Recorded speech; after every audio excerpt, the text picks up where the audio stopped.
erste Zwischenspiel. Der Berto geht zum König.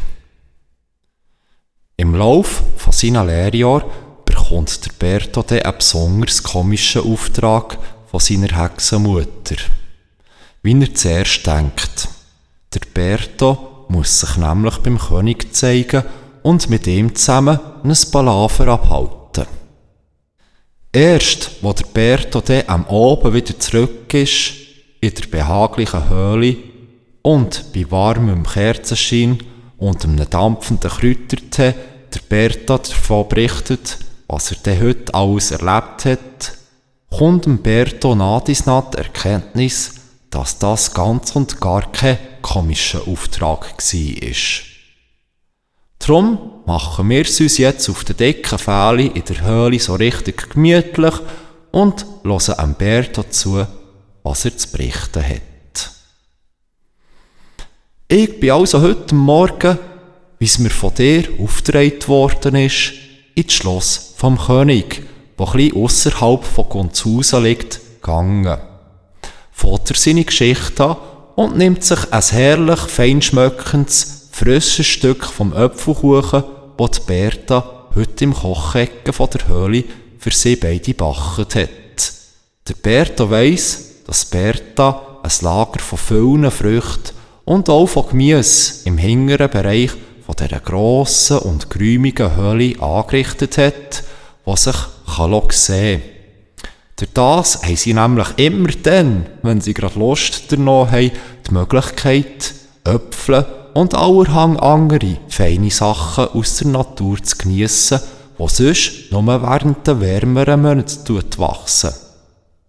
Die Berta, die mit grossem Interesse am Berto seinen Bericht zuhört, unterbricht ihn kein einziges Mal und nimmt sich ab und zu auch ein Biss von diesem feinen Äpfelkuchen, ohne dass sie dabei aufhören, den Berto anzuschauen.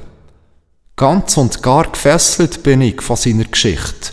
Wahrhaftig, denkt sie darum ein paar Mal voller Freude.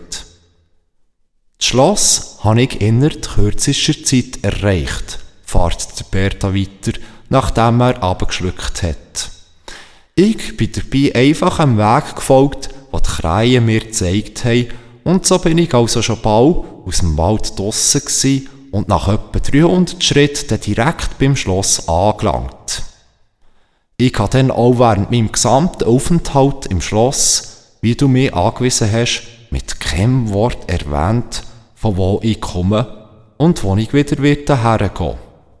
Und auch von meiner Vergangenheit habe ich kein Wort geredet. Das ist richtig, denkt Berta. Der König soll nicht wissen, wer du wirklich bist. Noch nicht. Und eins kannst du mir glauben, meine Hexenmutter. Der König mag ich nach wie vor nicht.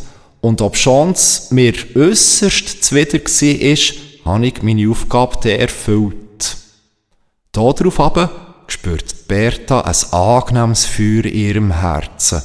Stolz ist etwas Wunderbares, denkt sie, und lässt dann wiederum Berto zu. Der Berto nimmt sich noch einen Schluck Tee und fährt dann weiter, wobei er das Gesicht kurz zu einer Grimasse verzieht. Der König ist eine komische Gestalt. Und ich finde auch, dass er nicht wirklich recht ist, nicht wirklich gut ist.